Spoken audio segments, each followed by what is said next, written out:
Now we shall be differentiating between LD and ID on the basis of their sign and symptoms. So a person with intellectual disability displays uncontrollable anger and frustration. मतलब जो intellectual disability के शिकार है वो unmanageable anger और frustration मतलब क्रोध और बिखरने से संबंधित मतलब उनको फ्रस्ट्रेशन.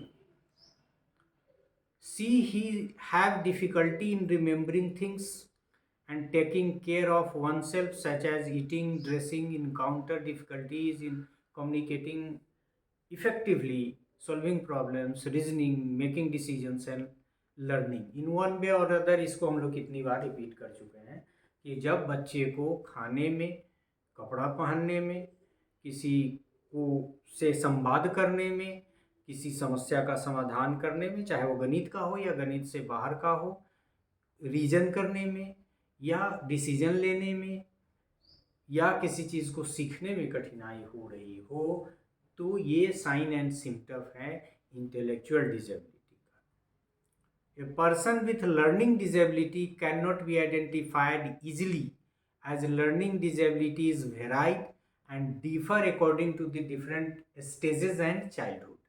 हमने पहले भी देखा कि जो सिम्टम है वो अलग अलग एज में अलग है और उस सिम्टम को डे टू डे के बिहेवियर में रिफ्लेक्ट होने में समय लगता है, लिहाजा उनका sign and symptom comparatively difficult है आइडेंटिफाई करना.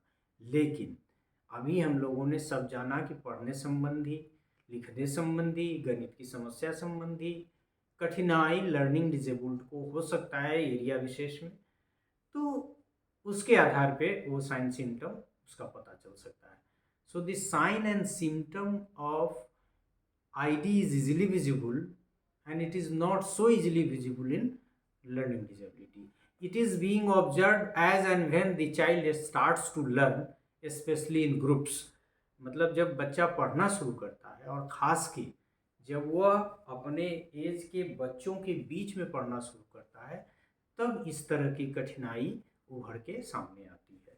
तो मुख्य रूप से जो साइन एंड सिम्टम्स है इंटेलेक्चुअल डिसेबिलिटी के, तो बहुत इजीली एसेसेबल है. खाने में, पीने में, चीज़ों को व्यवस्थित रखने में, कपड़ा पहनने में, बाल में कंघी करने में, बटन लगाने में, मतलब डे टू डे की फंक्शनिंग से रिलेटेड प्रॉब्लम होता है. लेकिन ये लर्निंग डिसेबिलिटी जब तक नहीं पढ़ते हैं तब तक उनके साइन एंड सिम्टम्स को पता करने में कठिनाई है. और दूसरी बात कि इनके जो साइन एंड सिम्टम्स है वो एज वाइज भी है. जिस साइन एंड सिम्टम्स को हमने अलग अलग जब हम लोग लर्निंग डिसेबिलिटी पढ़ रहे थे तो प्री स्कूल ईयर्स से लेके जो एज डिफरेंट एज ग्रुप के लिए अलग अलग उसकी चर्चा हम लोगों ने की थी. So this is all about this part in which we could differentiate between learning and intellectual disability on the basis of their sign and symptoms.